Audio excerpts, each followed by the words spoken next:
we'll just kind of get into it. And JT and Lady C, thanks so much for being on the channel. Hey man, glad you having us over. Appreciate coming over. Thank you so much. We appreciate being here. So exciting. I know you guys have probably told your story like a million times over the years in different channels and stuff. So give me like the 90-second abridged version of how you maybe just your time in the organization. The short answer is that, like so many others, we were raised as Jehovah's Witness kids. So we went through the whole thing, the schools, no sports, the lack of college. We pursued careers in the full-time ministry, both of us. I ended up at Bethel, served there for a number of years. My wife, she pioneered, and like most Bethelites, you basically understand that when you get ready to get married, you look for a pioneer sister, because only a pioneer sister typically will be invited to come to Bethel. Other than someone, if you're marrying a doctor or a lawyer, they'll bring them in. But other than that, if you're marrying a regular sister, she's gonna probably have to be a pioneer because she's already in full-time service. And so we didn't get accepted to Bethel because it was during the height of all the construction years ago when they was building the different complexes in Brooklyn.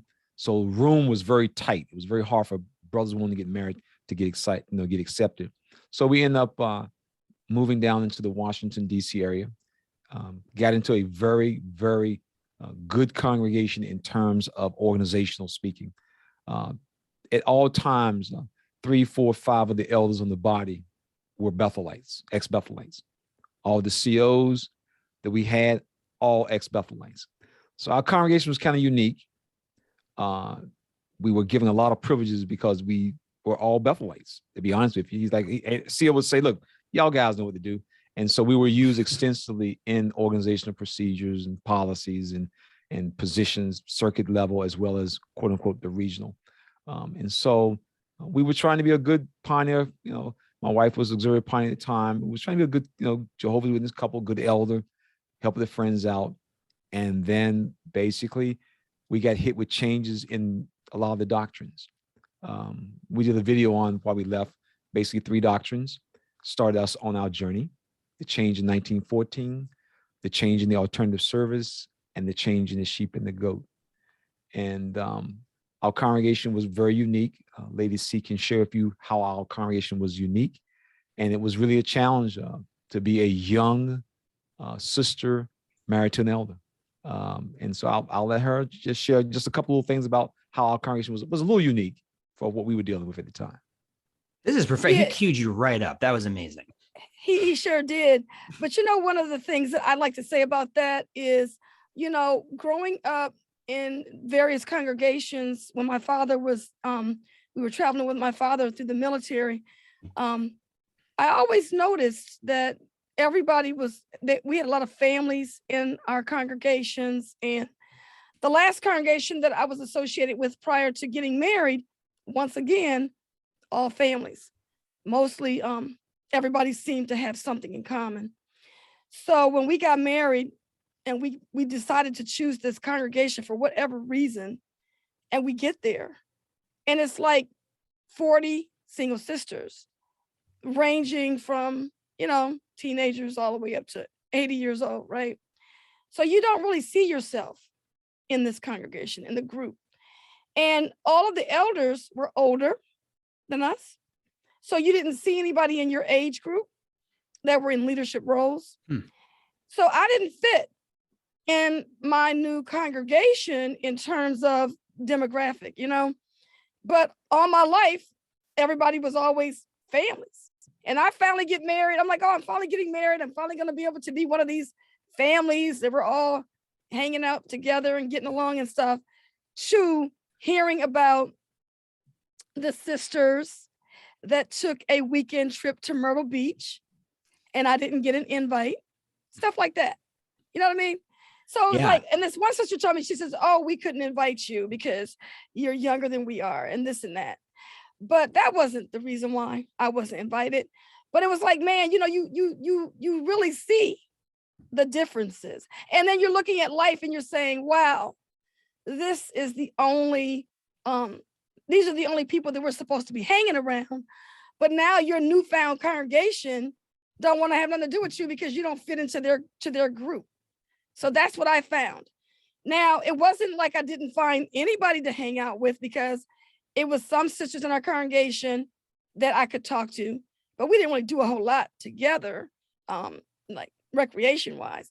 But like we may go to lunch together and stuff because we work downtown DC together and stuff like that. But it was like later on when I would meet other Jehovah's Witness women who were in the circuit and their husbands were ex-Bethelites, and we became friends. And at that point, it was like, oh my God, we're waking up to the truth about the truth. And now these new friends that I was making are now, I'm getting ready to lose these new friends. I'm like, oh no, I'm finally finding my way here. And now I gotta go. So that was my experience, you know.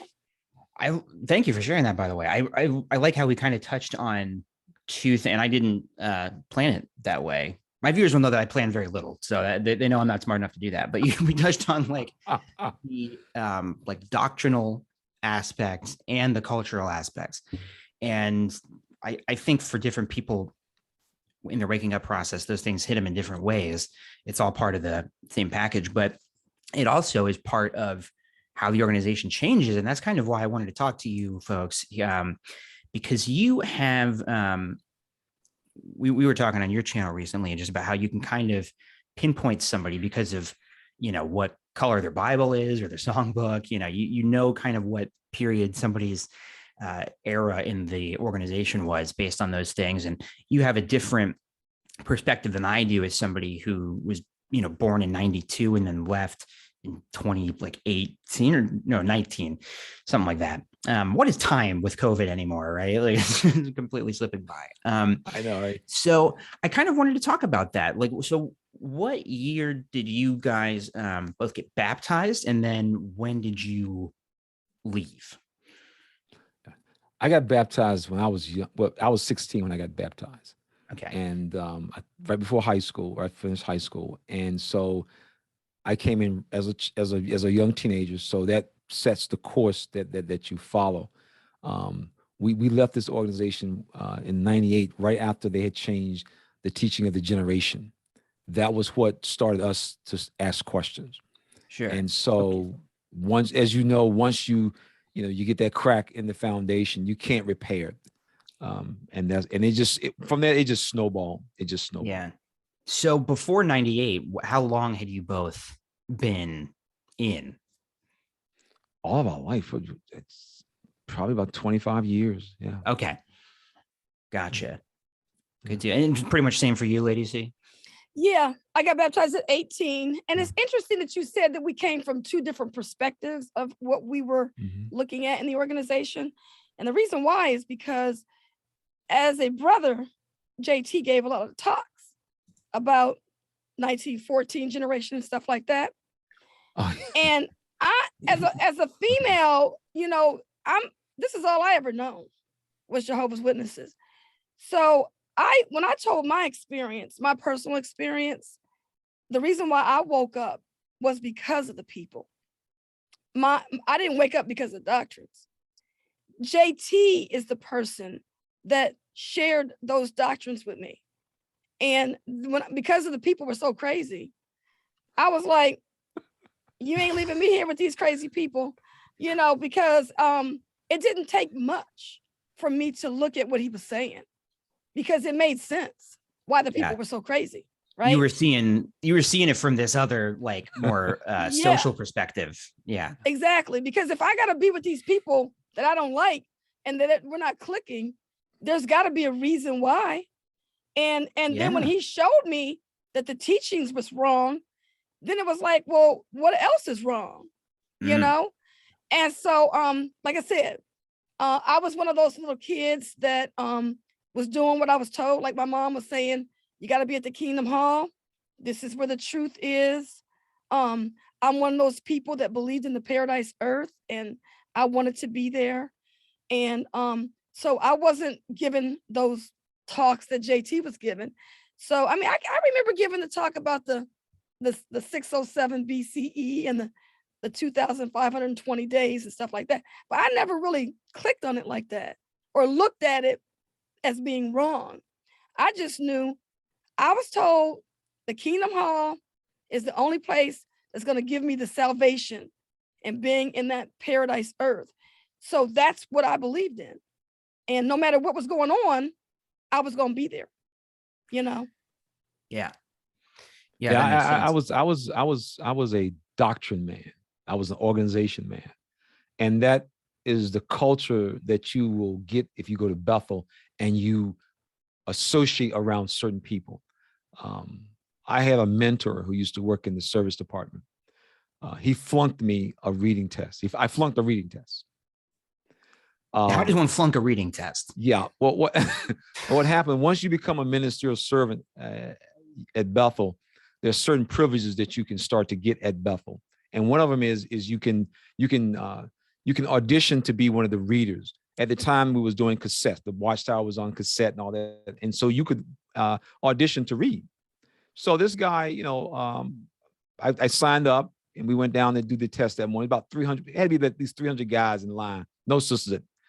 300 guys. So you standing in line and you going down the hall, and the different guys in the writing department, the service department, you would go into their office and you would just read a paragraph out of the magazine. And they would say yay or nay. It was almost like American Idol. I mean, it's identical to it. I'm serious, man. It was identical to it, man. Believe me. Because when you would come out of the room, you then had to walk past all those 300 guys, and you either came back like yes, yeah, or you like, shame and embarrassment, right? So man, a guy who looks like me comes out, puts his hand around your shoulder. Now, how did it go in there, JC? No, you come by you embarrassed. Right. So man, I got my little mag. I was reading out the yearbook. I got my little book. I'm gonna go in there and read. So I go in the brother's office, man, and he sits down and says, "Have a seat, Brother JT. And you got your material?" I said, "Yes, sir." He says, "Go ahead and begin." And so I started reading, man. I probably hadn't read. I probably had not finished 3 sentences. And he said, "Stop." Brother JT, where you from? I said, "I'm down south, sir." He said, "I thought so." He said, "You got what we call a lazy tongue, y'all, and now, and He said, "I'm sorry, brother, but the society is looking for brothers who are more articulate. We need brothers who can speak with good diction and so forth." And no. So we're not going to be able to use you, brother. I'm truly sorry. So now I got to get up out of his office and go out in the hall. And so all your boys looking at you coming down the hall, and they're like, "JT can't read, JT can't read, JT can't." And so, oh man, just dog. Wow. Oh man, I mean, big dog, right? So Yeah. I guess maybe 3. Yeah, but check this out. So about 3 days later, I'm at work and the phone rings. And in the factory, you get the presses running, the machines running. So it's bells. It's actually a bell that rings. It's not even a phone. And so one of the guys hollered, "JT, telephone." And I went up to the phone. I said, "Hello." And he told me who it was. And I said, "Oh, how you doing?" He says, "Would you like to improve in your ability to read and speak?" I said, "Yeah." He says, "Well, Monday night after the Watchtower study, meet me over in Towers, conference room 3A, whatever." And so I get there, man, and this guy has a cassette recorder, has a legal pad, and he has, the Watchtower we had, his Bible we had for the night, the Watchtower study. And he made me read into the cassette recorder, and then we would play it back, and he would go over it. And man, we did this for months. And he told me, he says, "Now, when the elders in your congregation give you your first PT," I'm thinking, PT? What's a PT? What's a PT? Public talk. He said, "When your elders give you your first PT, give me a call and I'll help you put it together." And that's what he did. So this former district overseer, who now works in the service department, he's a society's troubleshooter. This guy was flown around the country by the society. He had the authority. This was before the circumstances. Now, he had the authority to literally go into a congregation and delete all the elders and make all the ministerial service elders. And that's what he did. Small brother, we used to say he's small man, but he carries a big stick. And that's what he did. He was a society troubleshooter. That's what he was referred to as. And so this guy was my mentor. And so he helped me to put talks together. And one of the talks he helped me put together became my favorite talk. It was on the generation of 1914. And it was the May 15th, 1984 Watchtower. We had on the cover all the older Bethelites. It's a picture of all these older Bethelites that you know personally because you saw them up and down the hall. You ate with them and everything. So like, saw you in the magazine. You look pretty good, looking good, looking good. And so you knew all these guys when you see it on the cover of the magazine. Well, I used to use that in my talk. And I used to hold, I remember so vividly. I would hold it up and I would say, because of this, I will never grow old and die. And I would make the point, some of you might be saying, well, how can you be so confident? And I would point out because the slave is directing us in the last days that before these people die out, the system will end. Well, man, all them folks dead now. They dead and long gone, okay? They dead and long gone. And when they changed that teaching, man, it really made me have to take a step back. And that's where it started. I started to do the research, started to do the reading, starting to go on sites I wasn't supposed to go on. And that's what actually led me out where I am today. I had to get out. You know what else helped us to get out was at the time we were, involved in the home-based business, because back in the 90s, everybody was trying to start a home-based business, and we started a home-based business as well. So we ended up purchasing a new computer, and then we were online with the internet, and it was during the time before you had FiOS and stuff like that, like the internet that we see today. Because I think we started with what, 28 baud? 14. 14. And so,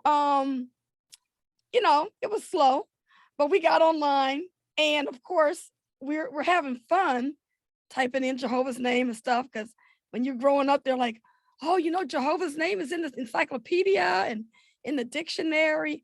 And they were always talking about this name, Jehovah. So that's the first thing I put in the search engine. So by the way, anybody who's watching this video, if you have not gone to a search engine and typed in Jehovah's name, that's why you're still sitting at the Kingdom Hall, because that's how we got out. That's how we got out. We put Jehovah's name in that internet search box and clicked on that search button.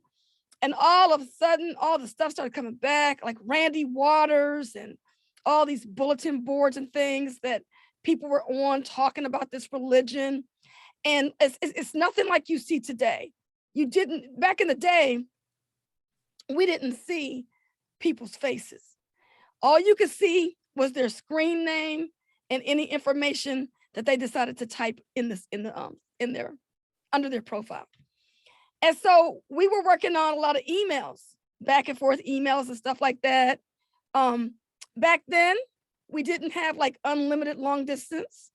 The only unlimited long distance we had was local. So living in the DC area, you had a special account on your phone where you could probably call 50 miles out under your plan, and it would give you unlimited for people that were in your local calling area, but you didn't have unlimited long distance at the time. So we came from a time when it was hard, very, very difficult. You felt like you were on your own. You felt like you were out here by yourself. Unlike today, you got your iPhone, your smartphone. You can use WhatsApp to call internationally. We didn't have that back then. It was difficult. I wanted to stop down on something there because, talking about changes and stuff, and we'll come back to the 1914 doctrine because that's definitely something that's changed a whole bunch of times. But you're early adopters of the internet, early stages of the internet. And now, like you said, it is very easy to find any kind of, content you want about anything. But, X Witness content's the same way. You can find forums, you can find Reddit, YouTube videos from hundreds of different people. And you can connect with people really easily. What was your experience just as folks who were going through this like faith transition during a time when it maybe wasn't necessarily as easy to meet like-minded people? It was very similar. Actually, it was very similar. Because the people that you did meet, I mean, this was during the time when Ray Franz was still alive. People could drive down to Ray Franz's house. Ray, I'm gonna be coming through Georgia. Can I stop by? Yeah, come on in. And so, and so you got a chance to, I mean, you could, it was on. And so you were able to utilize the what you had that was available. And that's why we tell people today, anyone who is still one of Jehovah's Witnesses, or people who don't understand or know about Jehovah's Witnesses today, is simply by choice. Yeah. It's by choice. The availability of information is there. When my mom became a Jehovah's Witness, the question that people were asking where I grew up at was, who are Jehovah's Witnesses? People had never even heard of this group. Never. They didn't work with someone. They didn't go to school with someone. They had never heard of this group called Jehovah's Witnesses. Today, everybody has somebody in their family who's a Jehovah's Witness almost. Yeah. So if people don't know anything about them, it's by choice. And so for a current Jehovah's Witness, if he does not know these things that we bring out in these videos, it's simply by choice. And so that's why at some point you have to realize people make choices, and you have to let people make their choices. And if they make crazy choices, they got to do it. As they say, you play stupid games, you get stupid prizes. Okay. And so that's where we are today. Like restaurants with Yelp and Google. Today, people want to know about a restaurant, you just Yelp it. There's no reason for you to go there and have a bad experience when you had 800 people say that the food was nasty. And so that's the way it is today. We now have the tools that can help us and others understand about this religion, what questions to ask the person who's conducting the Bible study. I mean, think of the questions that you could just watch 3 or 4 JW videos, and the first question the witness is going to say, what you been reading? Who you been talking to? And that's all you need to know if you're studying the Bible. What's wrong with who I'm talking to? What's wrong? What's wrong with that? And so when people say, you need to only go to JW.org, everybody knows that's a joke. Everybody knows you don't go to a restaurant's own website to read their reviews. Right. Everybody knows that. We have a whole generation of young people who know, I'm not going to read your reviews that you wrote on your site. I'm not that stupid. And so that's the way it is today. And so this is what the change in the organization is. One of the best tools that the Watchtower has had for decades, and this is all high control groups. There's nothing special about Jehovah's Witnesses. We're not the only, this is what we know, but there are lots of groups that are even worse than witnesses when it comes to high control groups. The difference is they have always been able to manage the narrative. They control the flow of information. When I was growing up, I don't know anybody whose father was an elder, or their mom would go into that briefcase and look at them letters from the society. Nobody. Yet we got more females today who are online who have read bodies of elders' letters before it's even announced to the congregation. So the access to having information, the Watchtower can't control it. I've talked to people, that's one of the society's biggest concerns right now, man. They can't control their flow of information. How do the announcements that haven't been read at the Kingdom Hall, how have we got the apostates out there reading the announcement before we even read it at the Kingdom Hall? Yeah. Because they can't control the flow of the information anymore. They cannot control it. And I'd like to just travel a little bit back with that question that Jake asked us about. Did you say something about the difficulty for us when we were waking up? Yeah, or even just to, how it's different. Personally, I feel like it was 50-50. It was difficult because we lost our community, but it wasn't difficult because of the age that we were when we left. We were still young enough to get out and get a new community of friends, right? Yes. So it's like we decided, we didn't go to college, so now we're going to go out and register for school. So this is now putting us into another arena to meet people. We lived in a big city, nation's capital. We also were still working jobs like we are now, like we haven't retired yet. So we were working a job, right? So we had access to people at work. We were having a new home built because we decided to do new construction. And with new construction, you had everyone in the neighborhood building. So we're like a buzz in the new community, trying to meet new people. So that kind of helped us out. And I think that's what really got us onto an even kilter after leaving, because we were able to establish a new community of friends after leaving. And then not only that, but we began to reach out to family members who lived in the area that we lived in, that we just never reached out to before. Like I got cousins that, because we didn't celebrate the holidays, we never went over to their house to celebrate holidays. So we began to extend them invitations to our home. They extended us invitations to their home. We met some of their friends who also gave us invitations as well. So we began to just, evolve into another community after leaving. Yeah. In fact, that was one of the things that my mom told us, because we was able to get our families. They don't go to the king. They stopped as well. One of the things that my mom told us, she said, you need to get yourself a new clientele of friends. And that is so important that you start. That is one of the things that we tell everyone who leaves. You need to start building relationships with your coworkers, your neighbors.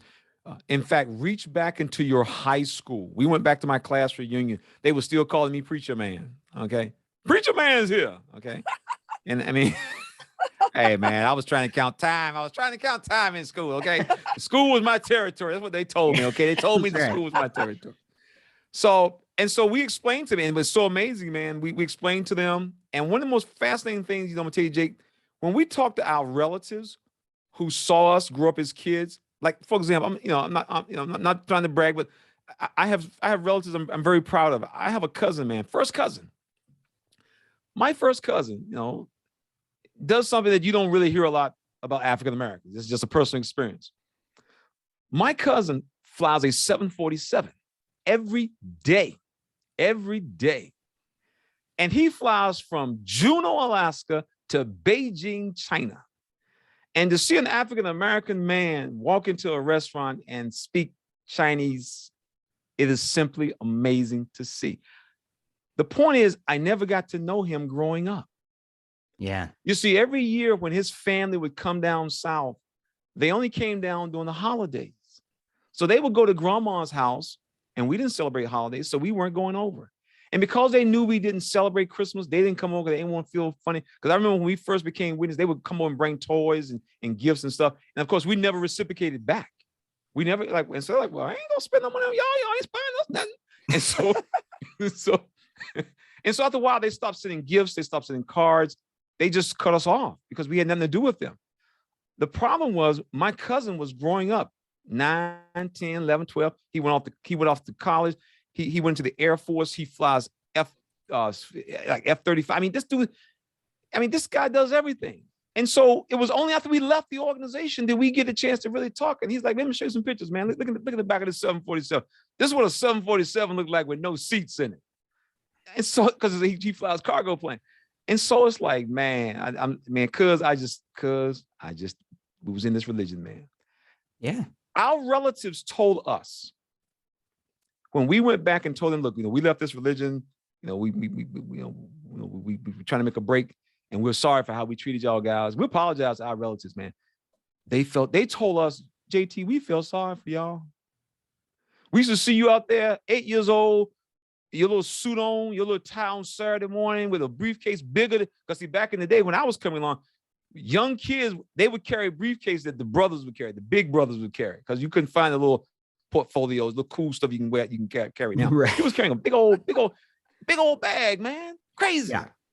And so my cousins and my uncles and aunts, they said, we felt sorry. We passed y'all Saturday morning, 100 degrees, y'all got a suit and tie on, and we taking our kids to the beach, or they going to the Little League, and y'all going to sell some books. And we was like, man, y'all felt bad for us? Yeah, we thought y'all were hating us because the Watchtower told us your family will hate you because you're serving of Jehovah. They felt sorry for us. I mean, man, it's just sad, man. It's just sad. Isn't that true too? Like, you contact people who maybe you've shunned, whether it's a disfellowship relative or just a relative that you haven't been able to talk to because they weren't a witness, and you're apologizing, and it turns out they're just excited for it, and they're just like, man, I've just been waiting to be able to hang out with you. Yeah. So that can be a good thing, for people who are worried about leaving or worried about contacting people who they've shunned or haven't had contact with. They're going to be excited for it. They have been taught, they have been given a different set of values. Mm-hmm. And that's why they are welcoming to people. Whereas in the witnesses, we're taught to shun people. Someone gets in trouble, whatever, I mean, that's the way the organization works. And so your family who seen you come out of this organization, everybody was excited for us. When we was going back to college, man, everybody was like, oh man, so one of y'all guys, and y'all back in school. That's good, man. That's good. Nobody discouraged us at the Kingdom Hall. You sound a little whirly there, Yeah. And so, It's true. And I remember reaching out to people that I used to work with. And the one girl said, we just prayed for you. She said, because we knew that you were in a cult. But it was like, when you went back to them to talk to them, to let them know, hey, look, we now realize we were in a cult too.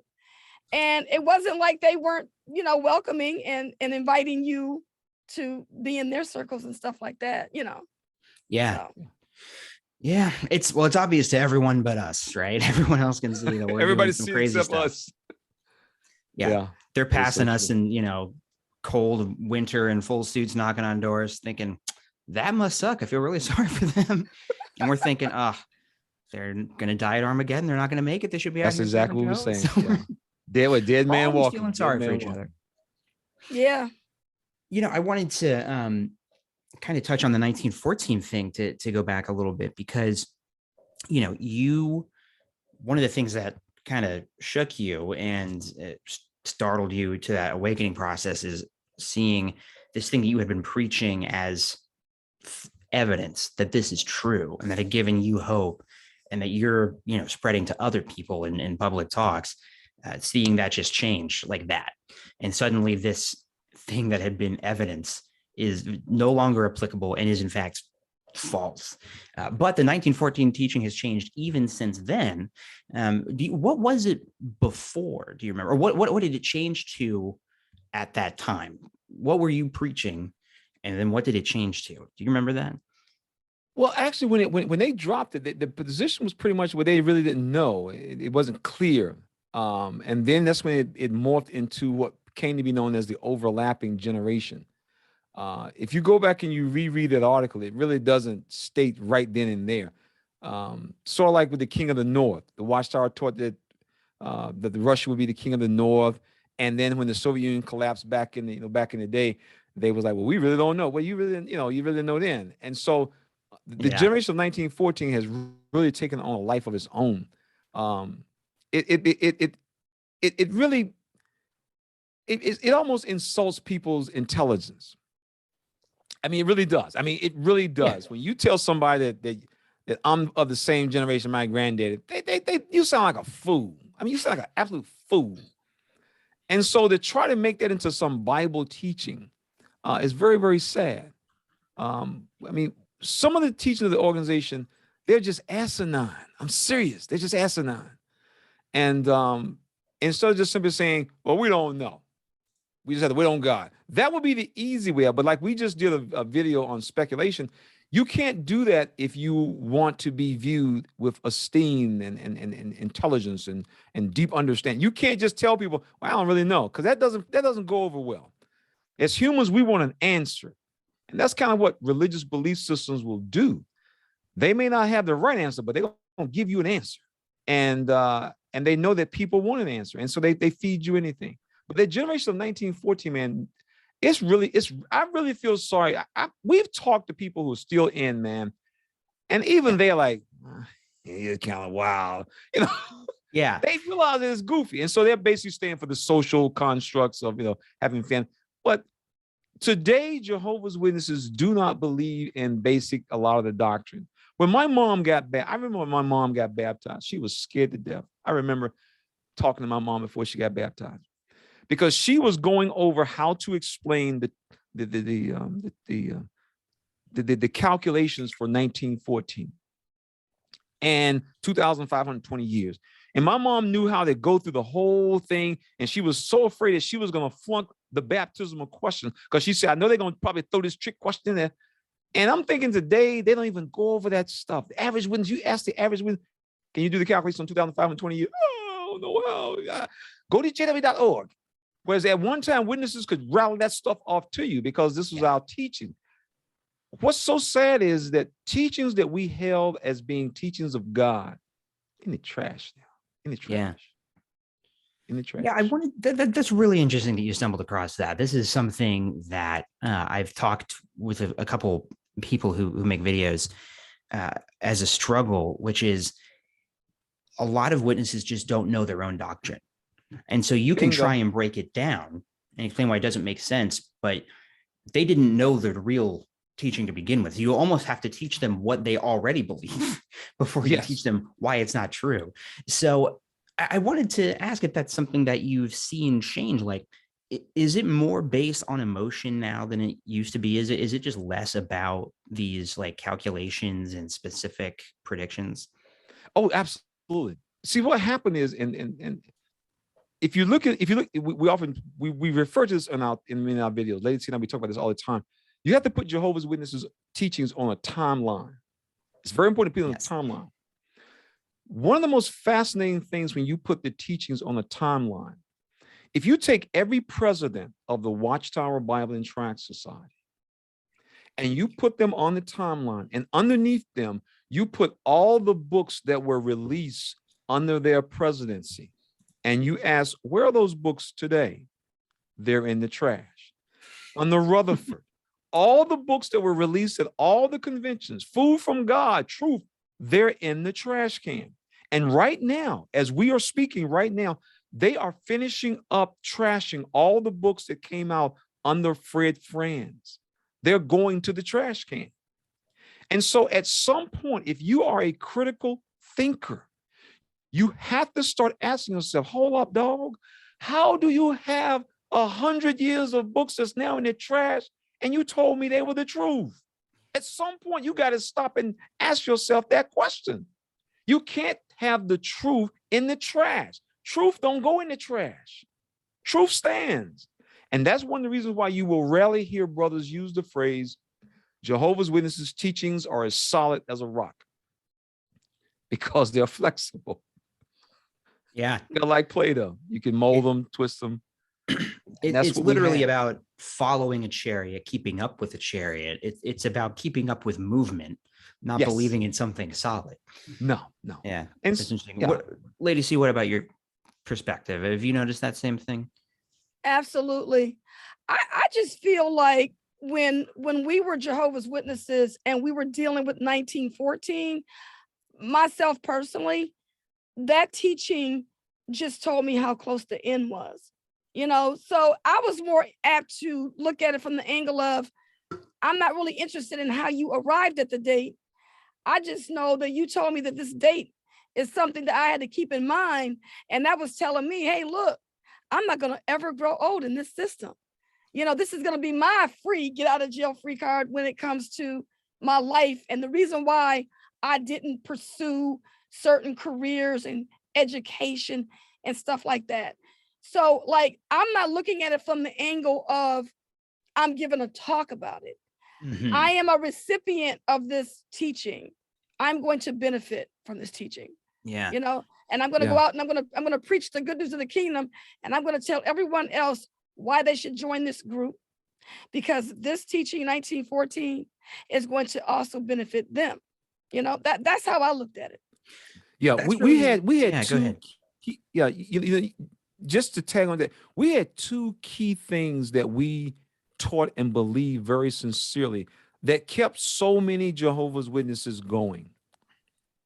The teaching of the generation of 1914 and the constant decreasing of the number of anointed. Mhm. Every Jehovah's Witness knew that before the last person of the anointed died, the world's going to end. And when the yearbook would come out, we would look into the yearbook each year, and we were looking to see one thing. Basically, you wanted two numbers: how many went to the memorial and how many partook. Yeah. And all the magazine, all the 200 countries, you didn't really care about that. You wanted to see those two numbers. And so you knew that you were getting close to the end. And so there's no need to worry about no retirement. You see those numbers? We won't be needing retirement, brother. 1914, the Watchtower would say, we're 62 years into the last days, 65 years. And so you're looking at your grandmama like, grandmama, you know before you die, and you and your folks, we're going to be in the news. That's what you knew. You knew that. That's why I laughed when Jehovah's started talking that crazy stuff. Like, man, come on, shut up. You just talking trash. And so we knew that the end was going to come based on just those two teachings. Yeah. And then when they dropped the 1914, and then we saw the numbers of the anointed going up. In fact, if you look in the Watchtower's publication, they list, once again, I like the way you phrase it, evidence. They list six evidence that you could take to the home of any person on this earth and say, let me show you one of the evidence of how we know this system's about the end. You see this little book here? We call it the yearbook. See that page there? You see that number there? Now, last year was higher. Before this number wraps up, Enzo's going to be. We used to take it to people's houses, man. Yeah. There are 8 billion people we walk around and told that lie to. Well, you know, the sad thing about that whole man. scenario, it just an idea just popped up in my head, JT. It's like we're working off numbers that they created, because those are the numbers that the Watchtower, it's their membership. Yeah, you know, it's I know. not, they didn't factor in the rest of the world. It's like, well, how do you get into the yearbook to begin with? You know, it's all manufactured through the Watchtower. Yeah, that's a really interesting point, because, you know, now that you say that, the way that the teaching is now, and the way it really was when I was coming up, is this is how we know we have the truth, because the witnesses predicted that 1914 was a year of significance. Now, they like to leave out the part where they thought it was significant because they thought the world was going to end. And then when it didn't, they're like, just that Christ started ruling invisibly. And you can't double check us on that, because, you know, he's not going to come down and tell you. You can't see it. Yeah. So that's kind of interesting. And I wonder if that points to something of like, the way it is now is a teaching about this is why you need to be obedient, because it shows that we're right. Whereas it used to be, we have proofs that show how close we are to the end. And now there really isn't any of that. They tend to seem to go for the more general, Jesus said we were living in the last days. Look at all the war that's happening. Aren't we close to the last days? Yeah, that's true. If you had to describe the educational level of a Jehovah's Witness today, if you talk to someone who was baptized, they were introduced to this organization 4 years ago. They got baptized, been baptized for 2 years ago. Their level of even just Watchtower education, like you pointed out, is almost zero. You literally cannot discuss doctrines beyond love your neighbor and Matthew 24:14. You cannot. The things that made Jehovah's Witnesses stand out was their ability to dig into what we consider deep things, things. The wheel within a wheel and the eyes, and that was deep stuff. But today, man, it's like as one person describes it, JT, it's like cotton candy. Cotton candy. And that is why every witness will tell you go to ExJW.org, because they can't. And now this is the kicker, and this is kind of what makes it different. This is why when you go to witnesses at the carts, because you see the videos and you see somebody, ExJW go to this, and you see the ExJW, the ExJW really gets kind of frustrated because he can't even get a fight. He can't even get a fight going. He can't even get a fight going. And the reason why, because the organization has told them, look, if anybody asks you a question beyond what we just told you on this little 2-page brochure, direct them over here. Witnesses are not proud. Witnesses no longer feel a need to be able to defend their faith. The Bible says, man asks you why you believe this, you should be able to tell him. Witnesses don't believe that no more. They do not believe that. They have no personal conviction today. The average new Jehovah's Witness couldn't defend their faith that they had to. And that's why they divert. And they've been told that. And so when you see the ex-Jehovah's try to engage them in something, they're just lost. Go to JW.org. Go to JW. And I got this one guy. See, now I went to JW.org. If I got a question, I work in IT. Y'all guys got a lot of dead links on y'all website. I don't know who y'all webmaster is, but y'all got a lot. I click on stuff and it's dead. Touch base with your webmaster, and they be like, "What are you talking about?" I said, "Well, you got your," and you just take it. You go like the index and all the old books. You can't click on none of the old books. Oh yeah. I said, "These are called dead links." And I'm just curious, what do they lead to? Oh, the old books we don't use no more. And at that point, why don't y'all use these books no more? Well, we had to change some stuff. But you know what? I recently received a phone call from a Jehovah's Witness doing phone witnessing. And I talked to this lady for an hour. It was so funny. Kathleen's so cold. I said, baby, but anyway, listen, the lady, what she was coming at me with was Jehovah's name. Mm. And she was telling me all about how she learned Jehovah. Because I asked her, I said, what made you, become a Jehovah's Witness? Because she became a witness in her 30s. And so my whole thing was, hey, listen, you're going to tell me. I said, you got to give me more than that. I said, you can't tell me that you were so excited about God's name being Jehovah in the Bible. And I said, and other religions talk about that name too. So I said, you've got to come and tell me something else. But she never could tell me anything else about anything but God's name being Jehovah. And then, of course, she took me to Matthew 24:14, 28, 19, and 20, the end of the world and all that paradise, earth and stuff. Then I finally came back at her and I said, ma'am, will you please stop giving me these scriptures where you just coming at me with a Bible verse without telling me the whole context of the scripture? I said, because what you're doing is you're taking a Bible verse here and there, and you're reading it, and then you don't even know what the whole context of that scripture is. And then I began to talk about Noah's Ark. And I said, I started to question, how could all these animals and all these people be in there for 40 days and 40 nights and not be able to go to the bathroom? And you could hear a pin drop on the phone.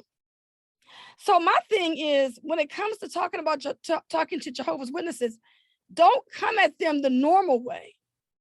Just put those little cracks in their foundation so that they can begin to think about what they're saying, So I talked to her long enough, and I didn't get any questions like her saying to me, "Are you an ex-witness?" That didn't even cross her mind, because I never spoke to her like I was an ex-witness. I just talked in generalities about what she was telling me, Yeah. But it was an interesting conversation. So I don't know how many cracks I put in her foundation, but I did give her some stuff to think about. No, I mean, I think one of the remarkable things about the way Watchtower talks about critics, apostates, whatever they decide to call them, is that they never say what they're saying. They just say that what they're saying is bad. So in a weird way, witnesses they're not prepared to address the criticisms of their critics because they have no idea what to expect. So they can't, fortify their faith. And I think it's because, Watchtower knows that their reasoning is very weak on most of matters, and they don't have a very good defense for it. One of the things that I've suspected, and you can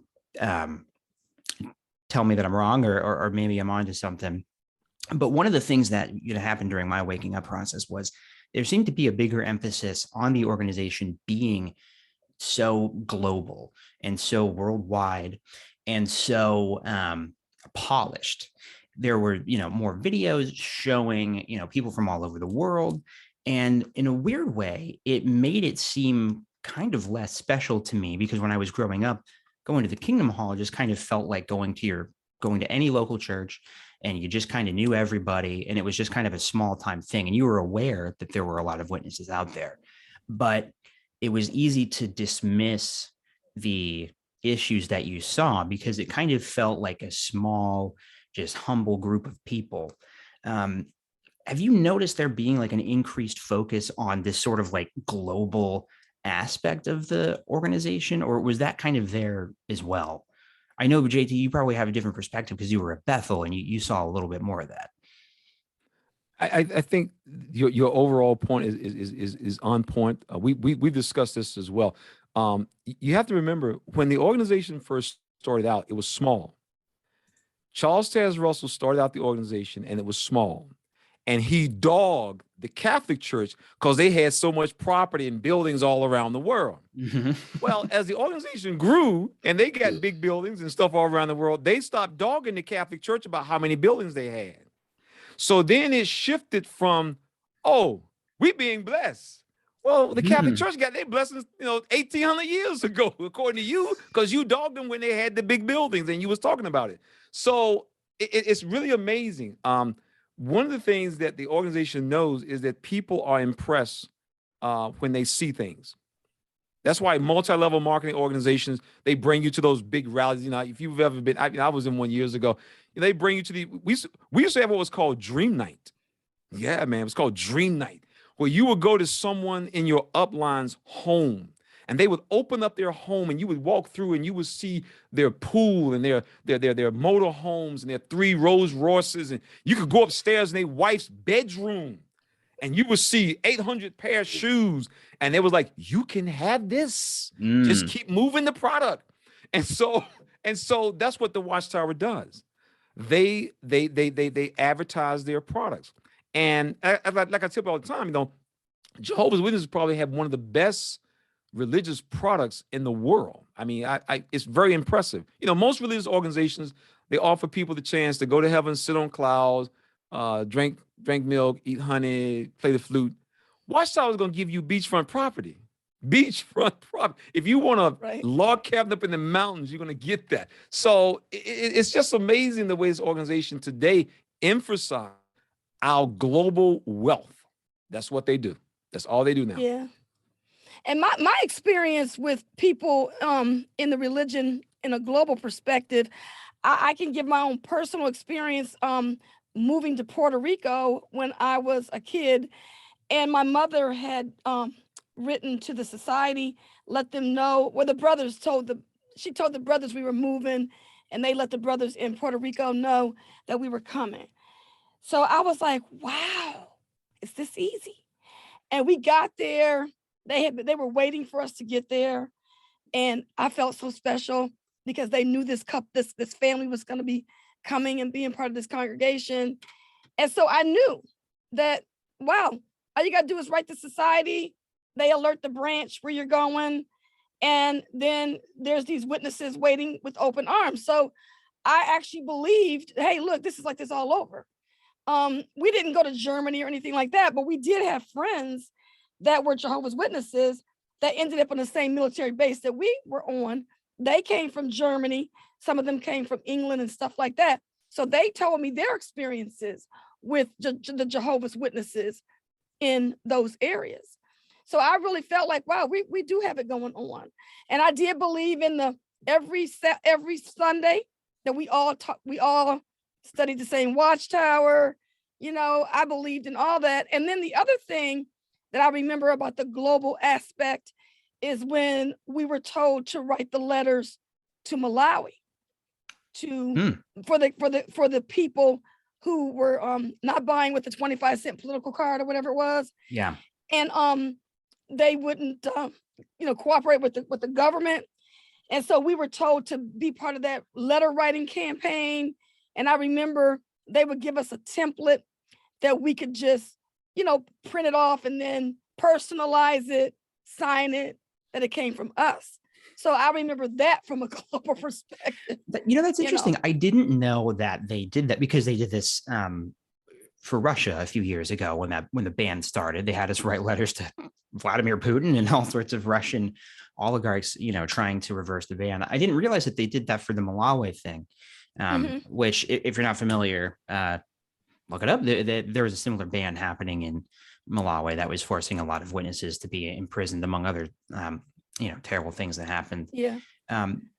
Yeah, and they scared us. I mean, I'm gonna tell you what, growing up as a Jehovah's Witness and listening to what was going on in these other countries as a kid and hearing about the persecution that they had to undergo. Like you would hear about the witnesses in the Nazi German camps and stuff like that. And the brothers and sisters in Africa. And it was very, very frightening as a child. And I remember not ever wanting Armageddon to come because the Jehovah's Witnesses always explained it, woe to the pregnant woman and all the bad things that had to take place before we could get to this Armageddon. And I remember in the back of my mind saying, I don't want Armageddon to come. I wanted the paradise, but I didn't want to go through that persecution. Yeah. I see my brother use that as an example of why I shouldn't want kids, by the way. That was well, yeah, I remember that because I remember you would have speakers who would describe in such graphic detail. And if you're a kid, man, it scares you to death.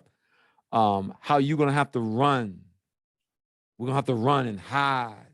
And so as you made the point, they now drive that home with video. The bunker video is one of the best examples of how the witnesses are taught. That was what happened with the David Koresh group. David Koresh kept telling the people in Waco, Texas, the government is coming to get us. The government is coming to get us. The government is coming to get us. And if you were a 7, 8-year-old child, I cannot imagine, and you woke up that morning and you looked out the window and you saw all of the militarized National Guard, everything David Koresh had told you had come true. And he didn't mention the part about all the guns and the weapons that we had that's illegal. He didn't. Now we got a lot of weapons here we ain't supposed to have, but he didn't mention that part to you.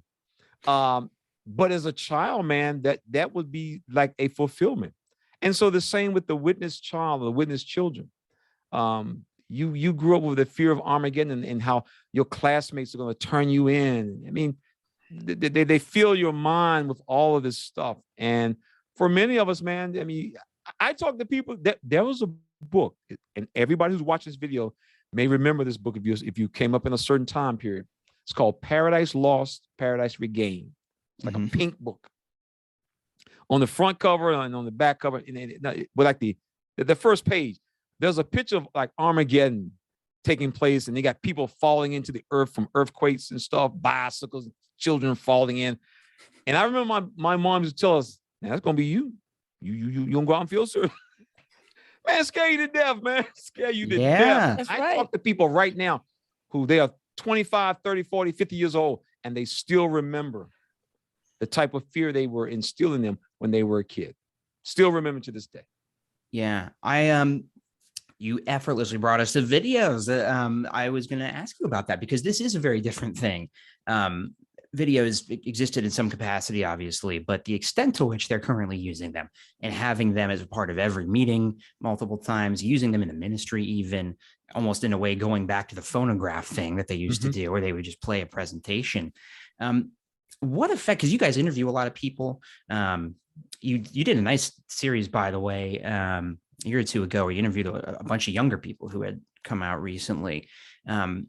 Just in talking to people and your own observations, like what difference has that made, this focus to like video propaganda tools? Is it notably different, or is it just now they're moving pictures instead of still pictures in the Revelation book? Oh, it's yeah. Go ahead, Kathleen. Go get. Okay, so what I'm gonna tell you what I noticed.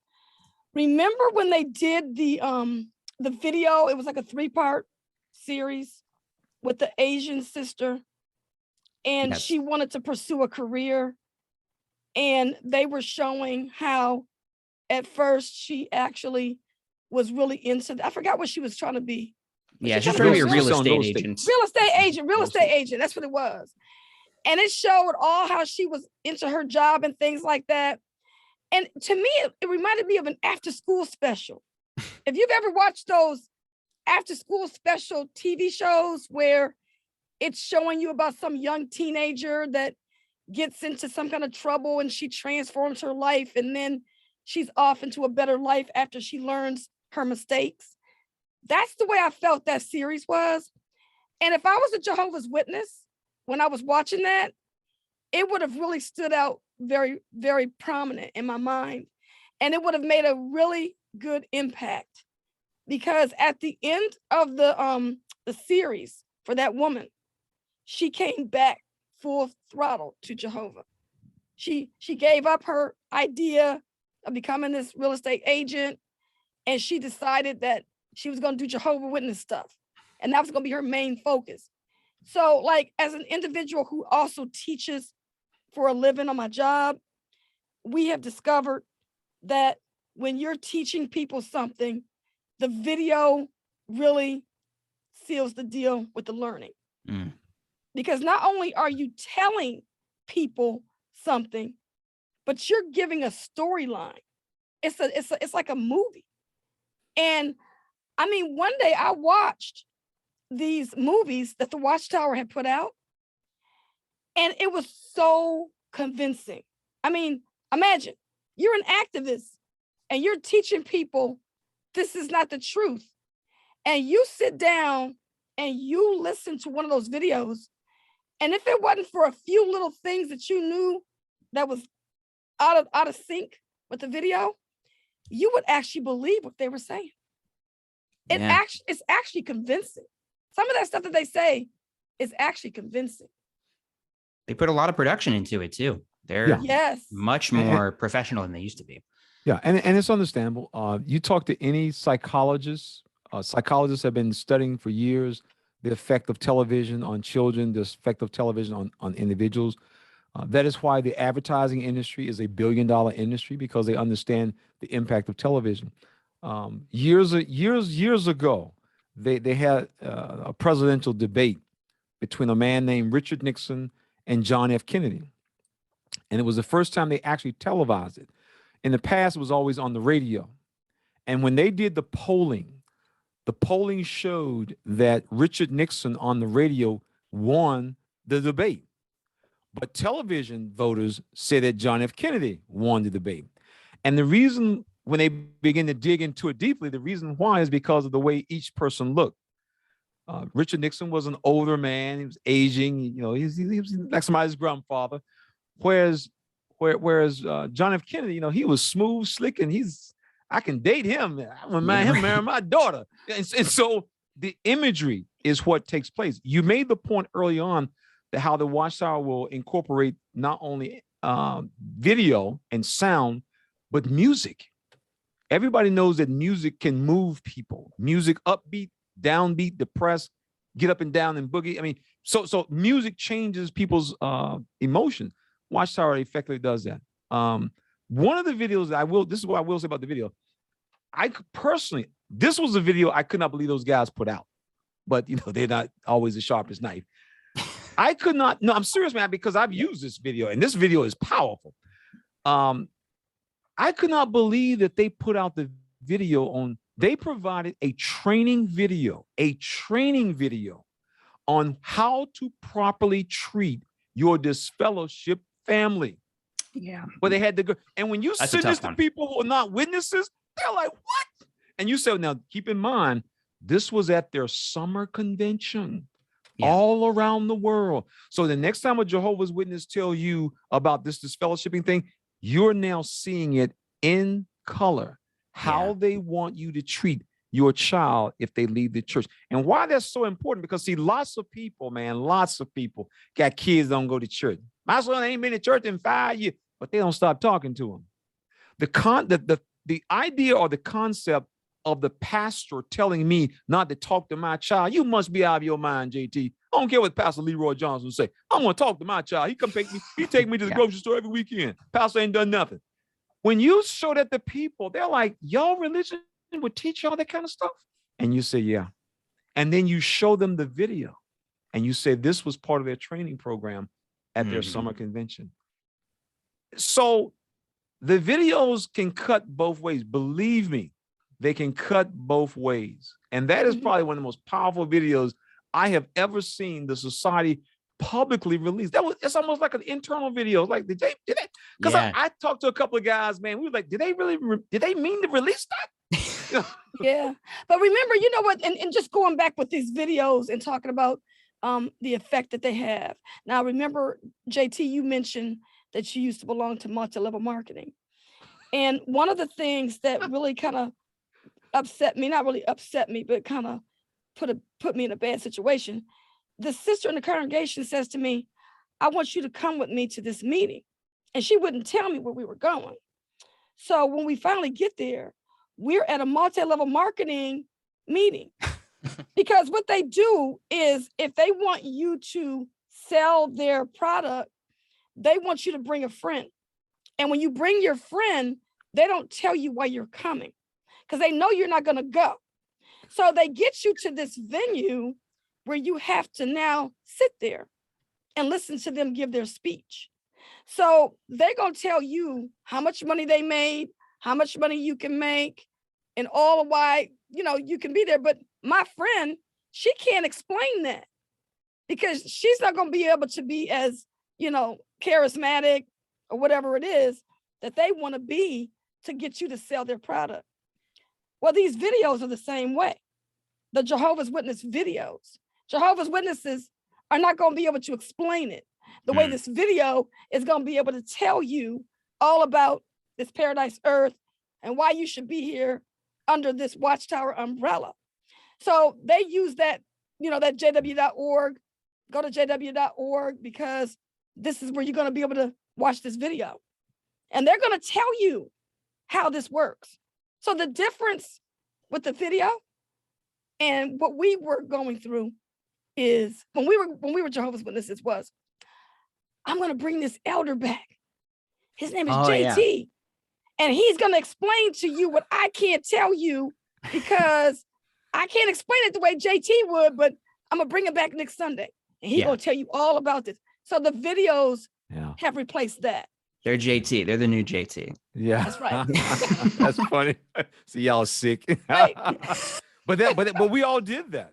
I mean, man, you would always be told if you can't explain something, I'm gonna bring somebody back. And people in multi-level marketing, they can explain it better. It's amazing. Well, I couldn't believe it because the sister that took me to this multi-level marketing. She was so gung-ho, and she's still a witness today, but she was so gung-ho Jehovah's Witness. I told JT, why would she do that to me? You know, why would she lie to me? She didn't lie. She didn't lie. She said, well, come along. She misled me to make me think. She said, we're going somewhere. We're going somewhere else. I'm like, oh my God, no, she didn't do that. Oh, yeah, man, you really stumbled on something that I had not thought about, which is that if you describe disfellowshipping, it is very unpleasant. There's no good way to spin it. But if you can show a disfellowshipped person describing why it was actually good for them and, you know, present it in this theatrical way with all of this music and production, you don't have to explain anything. You're not putting the burden on yourself to have to justify anything. You can just play this video. That's a really interesting perspective. I really hadn't thought of it like that. It's your after-school special for Jehovah's Witnesses. No, it really is too. They're all very like cautionary tales. Yeah, and because I mean, little kids like that Sophia and Caleb video. Oh yeah. And how they would get those little kids all up in that and telling them to give them their ice cream money and stuff. They remember the pictures more than they do the words. What I've noticed too is that I guess it was always this way, but the videos are referred to almost as if they're scriptures. Like it was like, now remember in the Wife of Lot video, when she went to this, you know, real estate class, or, you know, remember in this Caleb and Sophia video, and it's referenced as if it's a real thing with real people in it, when in reality it's a cartoon or it's a reenactment. They're really, after school special is the right way to describe it. They're selling short stories now. Yeah, well, that's true. I really appreciate it. It's very unfortunate. It's very unfortunate. This has been great. I think we'll probably wrap it up here. I mean, but all right, we covered a lot of things. That was really awesome. Thanks for your Thank time. you so much. And what's your channel called again? ExJW Critical Thinkers, and our podcast is called The Critical Thought. And the critical thought, is it just, it's the audio from the videos, right? But it's both. It's Okay. both. So what we do is we record the videos and then we make them into audio files. And for those of you who may not realize it, we are just about on every outlet. You can find us on Amazon Music. You can find us on TuneIn. We're on Audible carries us now. I registered our audio podcast on every major platform. Yeah. So if you don't want to have to watch a video because you're driving in the car and you have a different platform, Stitcher, all of that, we're on all of those platforms now. And that's great. The number one that we're on is Apple. Yeah. You know, Apple is our number one. Yeah. Apple is the number one podcast anyway out there, platform. Yeah. And so this is why we tell people all the time, you know, the internet is a game changer. The information is available. It's in so many locations where all you have to do is reach out and touch it. And you know, we've always encouraged people to let their voices be heard. I mean, we was having a discussion before, you know, people should tell their story. If you only make like one video, I ain't gonna make just one video, JT. I think every person who has an iPhone should at least upload their story. The reason why is because there is someone out there who will hear you relate your story and they will know that's me. That happened to me. And so now all we're doing now is turning the tables on the Watchtower. The Watchtower often brags about we got 2 billion hours a year and we produce and place 2 billion magazines. Well, now voices on the other side of the table are letting people hear exactly what goes on behind the curtain. And I'm gonna tell you, man, once people get what we refer to as the confirmation, they out of there. They may have to stay a while because of circumstances, but mentally, they go to the meeting, they zoomed out. They don't even pay no attention. We have young people tell us, man, they be sitting in the Kingdom Hall, texting back and forth during the meeting. I was on the internet last night. I ain't that brother. That what he said ain't true. Can you imagine being at the Kingdom Hall and you got one of your boys up there? I don't think Brother David know what he's talking about. Well, I think it kind of hit them in their pocket too, because it hit Watchtower in their pocket because we got a lot of people that leave comments on our videos or they email us personally and they say they stopped donating to Watchtower years ago when they woke up. Yeah, we've been amazed. The number of people they go to Kingdom like, I put that in the box. They ain't paying no kids this kind of money for me. And so I mean the organization right now is undergoing a major transformation. And as most of us recognize, it's going to be pretty much a televangelist program after a while. They're closing so many Kingdom Halls down. I mean, and they can operate for a long time. People often ask, do you think the organization will fall? You know, people want to see the organization crash and burn. I mean, personally, I don't think so. And I'll tell you exactly why, man, Jake.